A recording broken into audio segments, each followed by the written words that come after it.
Varahi silks మన నెల్లూరులో September 25వ తారీఖున గొప్ప ప్రారంభం. సార్ ఇప్పుడు కొన్ని గంటల్లో ఓజీ సినిమా రిలీజ్ కాబోతుంది. సో ఈ టైంలో మిరాయి సినిమా కంప్లీట్ గా థియేటర్స్ లోంచి తీసేస్తున్నారని చెప్పి మాట్లాడుకుంటున్నారు.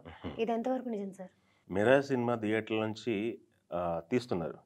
అది ఎవరు డెసిషన్ తీసుకున్నారు? దానికి మిరాయి సినిమా నుంచి నిర్మాత విశ్వప్రసాద్ గారు మిరాయి సినిమా నుంచి థియేటర్లో కొన్ని స్క్రీన్స్ని రిలీజ్ రోజు రిలీజ్ ఒక్కరోజు మాత్రమే 25వ తారీఖు ఒక్కరోజు మాత్రమే మిరాయి సంబంధించిన థియేటర్లు తీసేసి ఓజీకి వేసుకోవడానికి పర్మిషన్ ఇచ్చారు ఆయన. విశ్వప్రసాద్ గారు పవన్ కళ్యాణ్ ఉన్న రిలేషన్ ఆధారంగా చేసుకొని ఓజీ సినిమాకు ఉన్న డిమాండ్ని పట్టి ఆయన ఇస్తున్నారు. బట్ మిరాయి సినిమాకి సంబంధించిన థియేటర్లు ఇప్పుడు కూడా కొన్ని థియేటర్లు హౌస్ఫుల్ అవుతున్నాయి. అది చిన్న సినిమాగా రిలీజ్ అయినప్పటికి కూడా చాలా పెద్ద హిట్ కొట్టింది. అది దాదాపు 125 కోట్ల పోస్టర్ చూసాం మనం. అది లాంగ్ రన్లో వెళ్తున్న సినిమా అని చెప్పి అందరూ ఎక్స్పెక్ట్ చేస్తారు. అలాంటి టైంలో ఓజీ సినిమా కింద నలిగిపోతుందని చెప్పి కొంతమంది మాట్లాడాలని చూస్తున్నారు. బట్ ఇక్కడ ఈ డెసిషన్ ఏదైతే ఉందో అది స్వచ్ఛందంగా ప్రొడ్యూసర్గా తీసుకున్నటువంటి డెసిషన్. ఆ సినిమాని ఎవరు తొక్కేయట్లేదు. ఆ సినిమా ఉంటుంది థియేటర్లోనే ఆ ఒక్క రోజుకి మాత్రమే. ఏదైతే డే 1 రష్ ఉంటుంది కదా, దాన్ని దృష్టిలో పెట్టుకొని ఆ ఒక్కరోజు మాత్రమే కొన్ని థియేటర్లు ఓజీ సినిమా కేటాయించడం జరిగింది. మనం ఈ సినిమా ఏదైతే హనుమాన్ రిలీజ్ టైంలో గుంటూరు కారం హనుమాన్ సినిమాలకు సంబంధించి చాలా రప్చర్ జరిగింది. తేజ సజ్జా సినిమా చిన్న హీరో అని చెప్పేసి తొక్కేస్తున్నారా, గుంటూరు కారం వేసేస్తున్నారు, థియేటర్లు మొత్తం వాకిపై చేస్తారు, వీళ్ళకి థియేటర్లు ఇవ్వట్లేదు, చాలా సోషల్ మీడియా డిస్కషన్ నడిచింది. చాలా సింపతి కూడా దానికి వర్కౌట్ చేసే విధంగా మాట్లాడటం జరిగింది చాలామంది. బట్ ఆ రకంగా ఇక్కడ జరగట్లేదు. మిరాయి సినిమా ముందే వచ్చింది. 2-3 వారాలు థియేటర్లో ఉంది, మంచి టాక్ సొంతం చేసుకుంది. ఆల్రెడీ దానికి ఉంటే ఒక రెస్పెక్టబుల్ వ్యూస్ వచ్చినాయి, కలెక్షన్స్ వచ్చాయి. దాని తాలూకు ఫుల్ రన్ అయితే రన్ అవుతుంది. ఆ రన్లో ఇప్పుడు ఓజీకి సంబంధించి డే 1 మాత్రమే వాళ్ళకి ఇవ్వడం జరుగుతుంది. డే 2 వాళ్ళ థియేటర్లు వాళ్ళకి ఎలా ఉంటాయి? కొన్ని థియేటర్లో వాళ్ళు ఏదైతే ఫుల్ అవుతున్నాయి థియేటర్లు, ఎక్కడైతే మిరాయి సినిమాకి ఎక్కువ రష్ ఉందో ఆ థియేటర్లు మటుకి సేమ్ అలానే ఉంటాయి. ఇక్కడ ఇంకొక న్యూస్ ఏంటంటే, ఇప్పుడు ఓజీకి సంబంధించింది ఇప్పుడే ఒక వార్త వచ్చింది. ఇందిరానగర్లో ఒక వ్యక్తిని అరెస్ట్ చేశారని చెప్పేసి.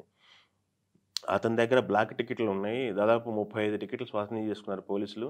ఒక్కొక్క టికెట్ 2,500 రూపాయలకు అమ్ముతున్నాడట. ఇక్కడ థియేటర్లలో ఓజీ సినిమా సంబంధించిన ప్రీమియర్స్ ఆల్రెడీ నిన్న ఆఫ్టర్నూన్ నుంచి కొన్ని థియేటర్లు ఒక్కొక్క థియేటర్లు బుకింగ్స్ ఓపెన్ చేస్తూ వచ్చారు. కొంత సిటీల్లో ఉన్నటువంటి ప్రైమ్ థియేటర్లు కాకుండా నాన్ ప్రైమ్ థియేటర్లలో ఒక్కొక్కటి ఓపెన్ చేసుకుంటూ వచ్చారు. అది ఫుల్ అయిన తర్వాత ఇంకొక థియేటర్, అది ఫుల్ అయిన తర్వాత ఇంకోటి అలా 1 by 1 వదులుకుంటూ వచ్చారు. అవి ఆన్లైన్లో వితిన్ సెకండ్స్లో ఫుల్ అయిపోతున్నాయి. ఆన్లైన్లో ఫుల్ అవుతున్నాయి. వీళ్ళు దాని ఏమంటారు, గుత్తాగా బ్లాక్ చేసేసి టికెట్లు మొత్తం కూడా ఆన్లైన్లో కొన్ని మాత్రమే అమ్మి బ్లాక్ మార్కెట్ చేస్తున్నారు. 800 రూపాయలు అమ్ముకోవడానికి గవర్నమెంట్ పర్మిషన్ ఇచ్చింది ప్రీమియర్ షోలకి. వాటిని 2,000, 2,500, 3,000 రూపాయలు అమ్ముతున్నారు అని చెప్పేసి వార్తలు సర్క్యులేట్ అవుతున్నాయి నిన్నటి నుంచి. దాంట్లో ప్రధానంగా కొంతమంది అయితే కొన్ని ఆర్టికల్స్ చూశాను, దిల్ రాజు బ్లాక్ చేశాడు, దిల్ రాజు బ్లాక్ టికెట్ అమ్ముకుంటున్నాడు అని చెప్పేసి కూడా చాలామంది మాట్లాడుతున్నారు. దిల్ రాజు గారు కొన్ని డిస్ట్రిబ్యూషన్ ఆయనకి ఉంది, డిస్ట్రిబ్యూషన్ ఆయన హైర్లో ఉన్నటువంటి థియేటర్లు కూడా ఉన్నాయి. బట్ ఆయన బ్లాక్ చేసి అమ్ముతున్నారా, లేకపోతే కొంతమంది వ్యక్తులు number of tickets, number of ఐడీస్తో బ్లాక్ చేసుకొని మళ్ళీ వాళ్ళు అమ్ముతున్నారా అనేది క్రాస్ చెక్ చేసుకోవాల్సిన అవసరం అయితే ఉంది. వాళ్ళు బ్లాక్ టికెట్లు అమ్ముతున్నారంటే నా ఇన్ని థియేటర్ల మీద నమ్మే సఖ్యం కానటువంటి విషయంగా అనిపిస్తుంది మరి. సో ఇండివిజువల్ ఎవరు తప్పు చేసినా కానీ బ్లాక్ టికెట్లు అమ్ముతున్నారనే అపవాదం అయితే వస్తుంది బయటికి. సినిమాకున్న హైప్ ఏదైతే ఉందో ఆ హైప్ని క్యాష్ చేసుకోవాలని ప్రతి ఒక్కళ్ళు ప్రయత్నిస్తున్నారు.